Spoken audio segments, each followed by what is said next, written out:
Wanted murder suspect captured in Region Number 9. At approximately 12:30 HRS today, Monday, police ranks acting on intelligence regarding a wanted murder suspect traveling toward Leitham apprehended 2 individuals in the vicinity of Parara Village, Central Rupununi, Region Number 9. The suspects, Cortland Jones and Rickford King, both from Aranaputa Valley in North Rupununi, were riding a motorcycle when they were confronted by the police. The police had received information about Jones, who is wanted for murder and other offenses. Upon sighting the suspects, police signaled for them to stop. However, they failed to comply and subsequently lost control of their motorcycle. After falling to the ground, both suspects advanced towards the police wielding machetes. During the ensuing confrontation, one police rank, an inspector, sustained an injury to his right arm. In response to the threat posed by the suspects, police discharged 2 rounds, striking King in his lower left hip and Jones in his left thigh. Both individuals were arrested and transported to the Leitham Regional Hospital, where they received medical treatment. Their injuries are not life-threatening, and their conditions are currently stable. Jones and King remain in police custody while investigations into the incident continue. Authorities continue to urge the public to remain vigilant and report any suspicious activities to assist in the ongoing fight against crime. 2025 pension books to feature enhanced security measures. The Ministry of Human Services and Social Security has announced that the 2025 old age pension books will include advanced security features to prevent tampering and falsification. This decision follows the discovery of unauthorized and fake pension books, which compromise the integrity of the pension delivery system. In response to this issue, the Minister of Human Services requested an immediate investigation by the Guyana Police Force. The ongoing investigation has caused a delay in the regular early distribution of pension books. The ministry assures pensioners that the 2025 books are currently being printed with these enhanced security features and will be ready for distribution starting December 2024. Efforts are being made to align the book distribution with the encashment of December 2025 vouchers. A detailed schedule for the distribution process, including dates and times, will be made available via all media platforms. To address current needs, 3,000 additional 2024 pension books, also incorporating the new security features, will be available from November 25, 2024. This measure is to accommodate pensioners who have not yet received their books. The ministry highlighted the increasing number of pensioners, now surpassing 70,000, and encourages the use of the banking system for added convenience. Pensioners who opt for banking services will have their pensions deposited within the first 5 days of each month, eliminating the need for physical books. The ministry expressed regret for any inconvenience caused by these delays but emphasized that these measures are essential to strengthen the integrity and accountability of the pension system, ultimately serving the best interests of pensioners. The ministry awaits the findings of the ongoing police investigation into the fake pension books. Tragic collision claims the life of Carlton Smartt on Sheriff Street. Carlton Smartt, a well-known electrical contractor and respected community member, tragically lost his life this morning in a devastating collision involving 2 large sand trucks on Sheriff Street, Georgetown. Eyewitnesses report that the 2 trucks were speeding when they collided at the Dennis Street intersection, resulting in a chaotic scene. One truck crashed into a nearby building, while the other veered into a canal. During the incident, Smartt, who was on the roadway, was fatally struck. Carlton Smartt was a dedicated professional who worked with Basu and Sons on Regent Street and often took on additional jobs before and after his regular hours to provide for his family. According to friends, Smartt was a beloved figure known for his work ethic and commitment to his loved ones. A friend's Facebook post revealed that Smartt was on his way to Beacon Road T on Tuesday morning when the tragedy occurred. Authorities are currently investigating the incident, and no further details have been released. The community is mourning the loss of a hard-working and devoted individual who touched the lives of many. The thoughts and prayers of all who knew him are with Carlton Smartt's family and friends during this incredibly difficult time. 51 joint replacement surgeries completed at GPHC through Operation Walk Maryland Partnership. The Georgetown Public Hospital Corporation, GPHC, in collaboration with a U.S.-based nonprofit medical organization Operation Walk Maryland, successfully performed 51 knee and hip replacement surgeries over the weekend. Minister of Health Dr. Frank Anthony commended the team of over 70 healthcare professionals from the United States and Guyana for their dedication and compassion. This selfless team brought hope and mobility to many in need. Their tireless efforts not only restored movement but significantly improved the quality of life for their patients, Dr. Anthony said in a social media post. He extended gratitude on behalf of the patients, their families, and the nation, highlighting the profound impact of their work. This partnership between GPHC and Operation Walk Maryland dates back to 2018 and has since become a cornerstone of advanced orthopedic care in Guyana. To date, the collaboration has facilitated over 160 joint replacement surgeries during 4 visits, 2018, 2019, 2022, and now 2024. Operation Walk Maryland's mission is to restore mobility and improve the lives of patients through advanced joint replacement procedures. The nonprofit's efforts, combined with the skills and dedication of the GPHC team, have brought transformative care to hundreds of Guyanese citizens. The GPHC expressed pride in its continued partnership with Operation Walk Maryland and reaffirmed its commitment to providing life-changing healthcare services. Assistant Commissioner of Police Calvin Brutus files $400 million lawsuit amid legal battle. News source Guyana, Assistant Commissioner of Police Calvin Brutus, currently facing over 200 criminal charges related to money laundering and other financial crimes, has launched a $400 million lawsuit against Attorney General Anil Nandlal, Assistant Commissioner Faisal Karimbakhsh, head of the Special Organized Crime Unit, SOCU, and other senior police officers. In his legal action, Mr. Brutus accuses the defendants of malfeasance in public office and alleges a coordinated effort to target him unfairly.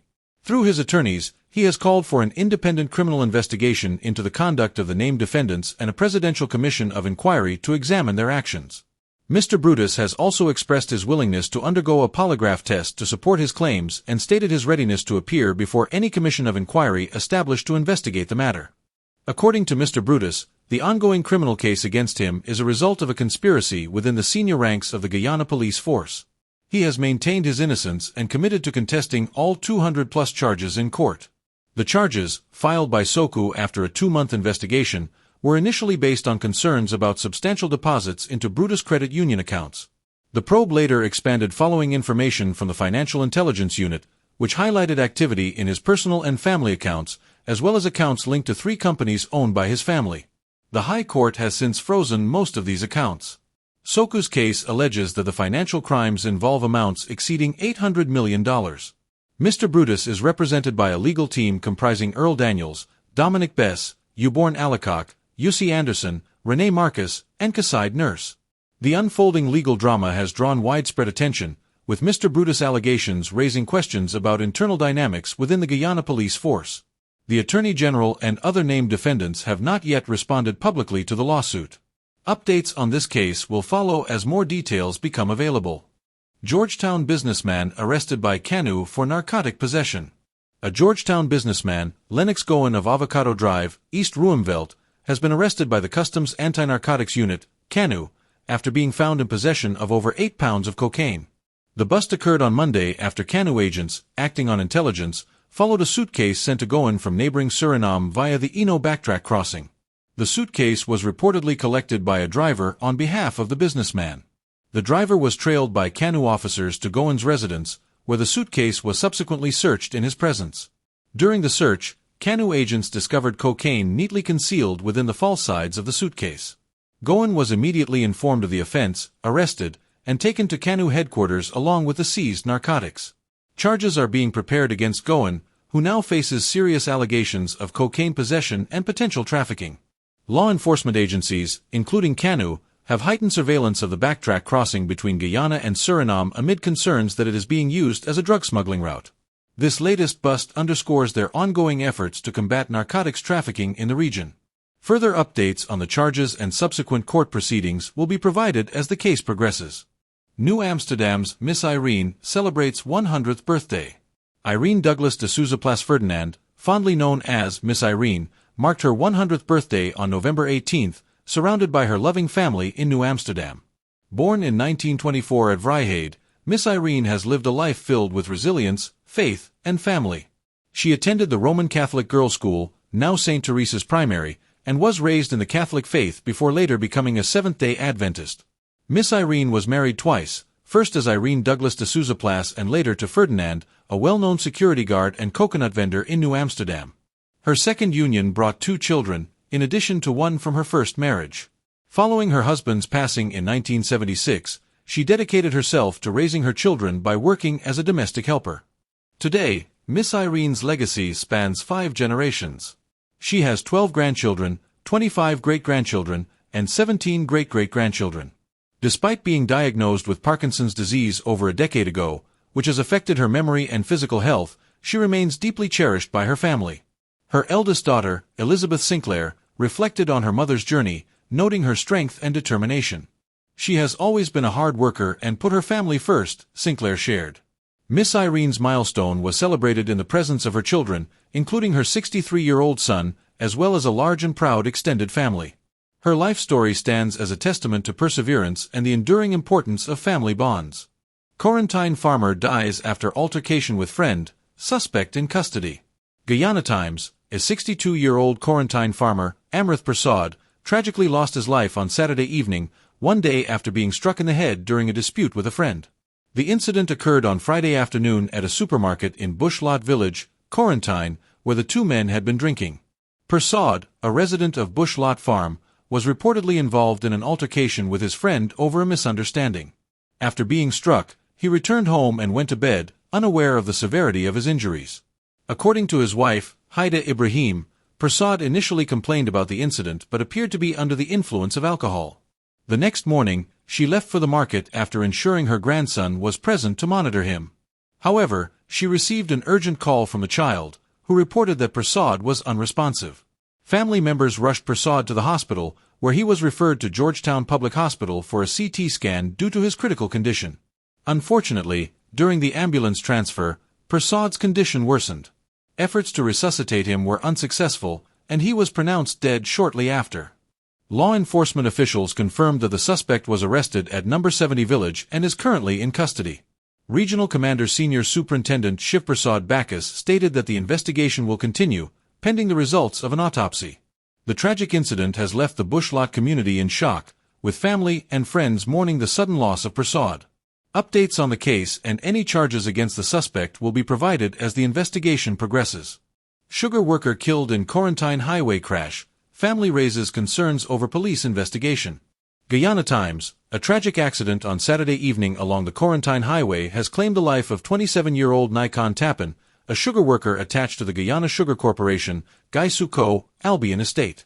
Tappan, who also worked as a poultry farmer, succumbed to severe head injuries on Monday afternoon after being struck by a speeding car while sitting on his motorcycle. The incident occurred around 8:55 p.m. at Kilcoy, Corentyne. Tappan was conversing with his barber while parked on a roadside when the vehicle, reportedly overtaking two other cars at high speed, veered off the road. The car collided with a structure and struck Tappan, propelling him several meters into the air. Eyewitnesses, including Tappan's cousin, Gimel Shepherd, reported the car was driving recklessly through the area, which features a dangerous drop along the road. Shepherd narrowly avoided being hit moments earlier by riding into a nearby yard. Tappan was initially rushed to the Port Moran Hospital before being transferred to New Amsterdam Hospital and later to Georgetown Public Hospital in critical condition. Doctors reported severe head injuries, including brain swelling and bleeding. Family members have expressed concerns about the police's handling of the investigation. According to Tappan's uncle, Reuben Caesar, there were reports that the driver of the car had been consuming alcohol prior to the crash. However, Caesar claimed that police officers at Albion Police Station did not conduct a breathalyzer test on the driver or follow standard investigative protocols, including marking the accident scene. The crash happened just 300 meters from the Albion Police Station, Caesar said, expressing frustration at the apparent delays in the investigation. Family members alleged that as of Monday afternoon, police had yet to mark the roadway, as is customary in accident investigations. The family is calling for a thorough and timely investigation into the circumstances of the crash and the actions of law enforcement in its aftermath. Further updates on this case will be provided as the investigation progresses. SOCU head demands retraction and apology over defamatory allegations of sexual misconduct. Guyana Chronicle, Senior Superintendent of Police Fazil Karimbaksh, head of the Special Organized Crime Unit, SOCU, has issued a formal legal demand for journalist Leroy Smith to retract and apologize for allegedly defamatory claims published on Big Smith News Watch. In an article titled, "Clarity to be Provided on Report into Sex Allegations Against SOCU Head," published on November 14, 2024, Smith reportedly insinuated that Karimbaksh was under investigation for sexual misconduct and suggested sufficient evidence existed to charge him under the Sexual Offences Act. Karimbaksh's attorney, Ron Motilal, vehemently denied these claims, describing them as entirely false, defamatory, and harmful to his client's reputation. According to Motilal, the article undermines Karimbaksh's professional standing and subjects him to public ridicule, while also tarnishing the reputation of SOCU. The demand letter highlights that the Police Service Commission, PSC, had previously ruled on June 22, 2022, that there was insufficient evidence to warrant disciplinary action against Corentyne. Supporting documentation from the PSC was enclosed with a legal notice. Motilal has demanded an immediate retraction and apology to be approved by Corentyne to mitigate the harm caused by the publication. Should Smith fail to comply, Corentyne intends to pursue legal action to recover damages for the reputational injury.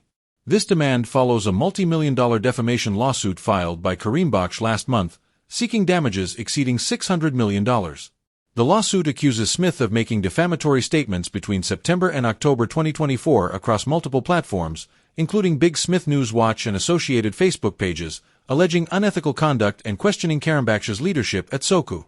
This is not the first legal challenge faced by Smith. Minister within the Ministry of Local Government and Regional Development, Anand Prasad, has also filed a defamation lawsuit against him, seeking damages in excess of $5 million for alleged libel published in October 2024. Corentyne's legal team is closely monitoring the situation, and further developments will be communicated as the matter progresses. GPF increases security measures in Region 7 amid rising murder rates. The Guyana Police Force, GPF, has intensified security operations in Region 7 following a noticeable uptick in crimes, including a slight increase in murders and a sharp rise in narcotics-related seizures. During the launch of the Region 7 Christmas Policing Posture for 2024, Senior Superintendent and Regional Commander Dion Moore provided an overview of the region's crime statistics. While murders increased marginally from 9 in 2023 to 10 in 2024, other crimes showed dramatic spikes. Key crime statistics: murders, 15 in 2022, 9 in 2023, and 10 in 2024. Narcotics seized: 15,667 kilograms in 2023 versus 39,881 kilograms in 2024. Cocaine seizures rose from 19.3 grams in 2023 to 221.1 grams in 2024. Firearms confiscated: 22 unlicensed firearms in 2023, 10 in 2024. Ammunition seizures increased from 143 rounds in 2023 to 461 in 2024, with 9mm and .223 rounds being the most common. Security initiatives: to address these rising concerns, Superintendent Moore outlined several proactive measures, particularly ahead of the busy Christmas season. Roadblocks and patrols, targeted at mining areas to prevent theft and vandalism. Search operations, regular checks of vessels, vehicles, and pedestrians entering the region. Community collaboration, strengthen partnerships with businesses and other stakeholders to enhance intelligence and resource sharing. Firearm operations, focused efforts to confiscate illegal weapons and reduce armed robberies. Strategic focus for the holiday season. The commander emphasized the importance of increased security during the festive period, when movement into and out of the region peaks. We are committed to keeping our mining communities, businesses, and residents safe with deliberate measures like snap roadblocks, routine patrols, and comprehensive searches, Moore stated. The GPF's heightened efforts aim to mitigate crime trends and maintain order as Region 7 braces for the holiday rush. The community and other stakeholders are encouraged to support the police in their crime-fighting endeavors.